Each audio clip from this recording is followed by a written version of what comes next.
السلام عليكم ورحمة الله وبركاته، ازيكم عاملين ايه؟ يا رب تكونوا بخير. النهاردة بقى مع الجزء التاني للتفريزات اللي احنا عملناها. الجزء الاول عملنا الخضار وعملنا حاجات كتير، وهنزل لكم اللينك تشوفوه في صندوق الوصف. النهاردة بقى مع اهم جزء بالنسبة لي وهو البصل. هتقولوا لي بطلي اوفر بقى، احنا هنشيل كمان البصل، احنا هنفرز البصل كمان محتاج تفريز. والله البصل ده انا اهم حاجه عندي في التفريز. والله يوم ما ببقى مفرزه بصل عندي بيوفر عليا وقت كتير في الطبخ، وبيوفر عليا وقفه كتير، وبيوفر عليا مثلا الكبه هي مثلا بدل ما كل شويه انزلها علشان خاطر اعمل البصل، لا بنزلها مره واحده وبعمل البصل، وهتشوفوا بالطريقه اللي احنا هنعملها. وبعد كده انا كمان يعني لو انا مثلا في يوم اتاخرت بره، نزلت جبت الاولاد من المدرسه فاتاخرت، باجي على طول الموضوع ده بينجز معايا وقت كتير. فانا استغليت بقى اليومين اللي احنا فرزنا فيهم، اعتبرتهم اجازه ليا، وفرزت الحاجات اللي شفناها في الجزء الاول، والجزء ده ان شاء الله هنكمل باقي التفريزات. عملت حوالي 3 او 4 كيلو بصل، عملتهم كلهم في الكبه وضربتهم وحطيتهم جزء ورا جزء زي ما انتم شايفين كده، وحطيت زيت على الحله، وحطيت ملح بفلفل، وقلبتهم ووطيت عليهم وسبتهم كل شويه بقلب فيهم. في الفترة دي رحت بقى كمان قطعت باقي البصل بالطريقة التانية اللي هنعملها مع بعض دلوقتي. غسلت الكبة على طول علشان البصل ما يمسكش فيها، وسبت الصابون فيها شوية علشان خاطر لو فيها اي ريحة تمشي منها. وبعد كده صفيتها وسبتها على جنب، انا خلاص كده مش هحتاجها تاني. انا بالطريقه دي بوفر استخدام كتير للكبه، بدل ما كل شويه انزلها واغسلها واشيلها وهي انا ببقى شايلاها فوق. بدل ما كل شويه انزل واطلع انزل واطلع. انا بستغل البصل بصراحه بالطريقه دي، ان انا بخلص منه مره واحده. وانا كمان كنت جايبه كميه زي ما شفتوا في التفريزات، فقلت ايه، لا انا هعمله كله واشيله بقى عشان يبقى جاهز معايا على الطبخ. ده بقى الطريقه التانية، هنعمل مع بعض البصل الجوانح. قطعت كمية برضو كبيرة، تقريبا كيلو ونص، مش كتير، ما كترتش من النوع ده. مش بحتاجه كتير غير في النجريسكو، وممكن في وصفة الشاورما مش بحتاج كتير، بحتاج اكتر من المتقطع اللي احنا عملناه الاول. هقطعه كده جوانح كتير، وبعد كده هنزل برضو على الطاسة بزيت، وبعد كده هقلبه فيه. في الاخر خالص قبل ما يستوي معايا خالص كده في الاخر، هو انا مش بسويه، انا يا دوبك بس بقلبه في السمنة وفي الزيت كده على طول وبشيله، يعني يا دوبك بس يدبل لونه يتغير بشيله. ليه بقى انا بقلبه؟ انا بشوف ان في ناس بتعمله بتفرزه ني. لو فرزناه ني ريحته هتبقى مش حلوه، وريحته كمان في الديب فريزر هتبقى مش حلوه، ولما تيجي تطبخيه كمان ريحته هتبقى مش حلوه. فلازم نقلبه في معلقه سمنه او معلقه زيت، ويدبل معانا وبعد كده نفرزه.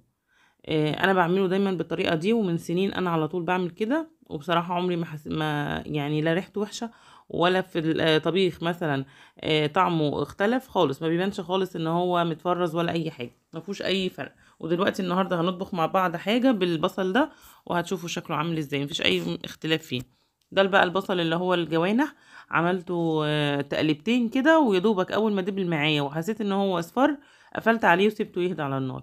ونفس الطريقة برضو البصل التاني عملته بنفس الطريقة، وحطيت عليه بهارات وقفلت عليه وسبته يهدى. وبعد كده عملت ايه، في الاخر حطيت معلقة سمنة بلدي لكل نوع منهم، قلت عشان برضو يديها طعم حلو مع الزيت.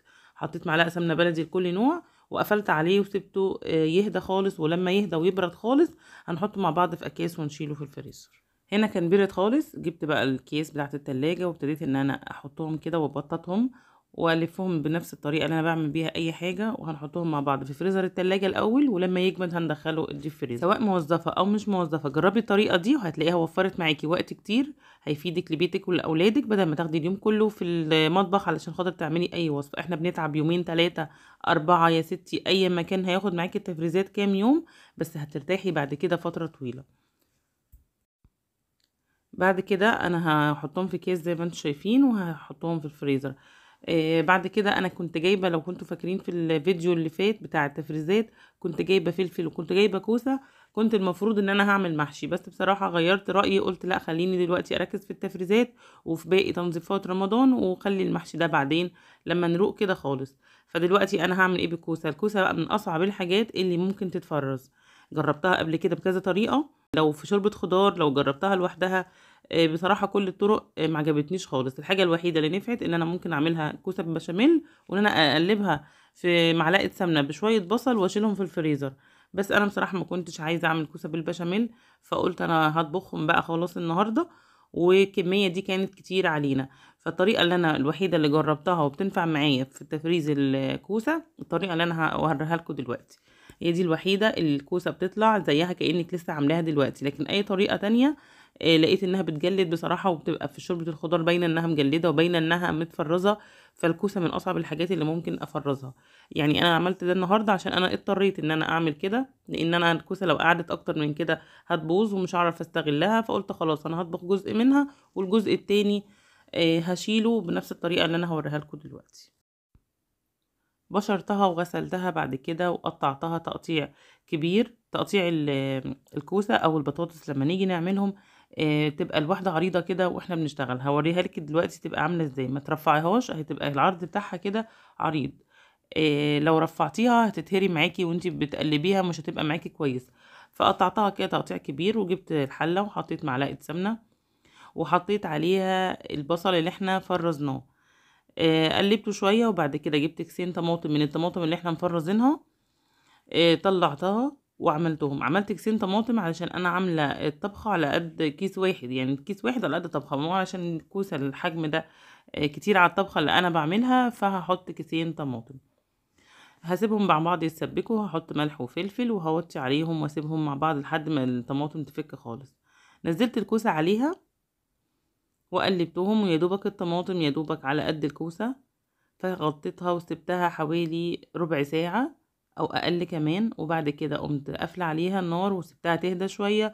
وبعد كده اخدت نص الكمية واخدتها في حلة وهشيلها في الفريزر. هي دي الطريقة الوحيدة اللي بتنفع ان انا افرز بيها الكوسة، ان انا اسويها نص سوا بالدمعة بكل حاجة زي ما انتوا شفتوا كده، واشيلها في الفريزر اطلعها لما اكون محتاجاها تفك شوية، وبعد كده تكمل السوا بتاعها، بتبقى كأنها فريش، كأنها معمولة في نفس اليوم. هنا بقى الفلفل، كان باقي الفلفل برضو اللي كنت هعمله محشي، فخلاص بقى بقطع بقى الفلفل لما بحب انا افرزه، بقطع نصه جوانح ونصه بقطعه تقطيع صغير. بينفعني بقى في اي عصاج، بينفعني في اي وصفة، بحتاجه في حاجات كتير، يبقى برضو موجود وبيسهل عليا ويوفر معايا وقت كتير جدا. وده كده يعتبر اخر جزء من التفريزات بتاعتنا. الجزء الاول هنزله لكم ان شاء الله في صندوق الوصف، وده الجزء التاني. وكده الحمد لله كده ما فاضلش بقى غير تجهيزات اللحوم، وده هيبقى قرب رمضان ان شاء الله. ان شاء الله يا رب اقدر اصوره لكم باذن الله وانزله يعني ان شاء الله قبل رمضان. اتمنى الفيديو يكون عجبكم، ولو في اي معلومه فادتكم ما تبخلوش عليا باللايك والاشتراك في القناه لو انت لسه ما اشتركتيش عندي في القناه علشان يجيلك كل اشعار من القناه.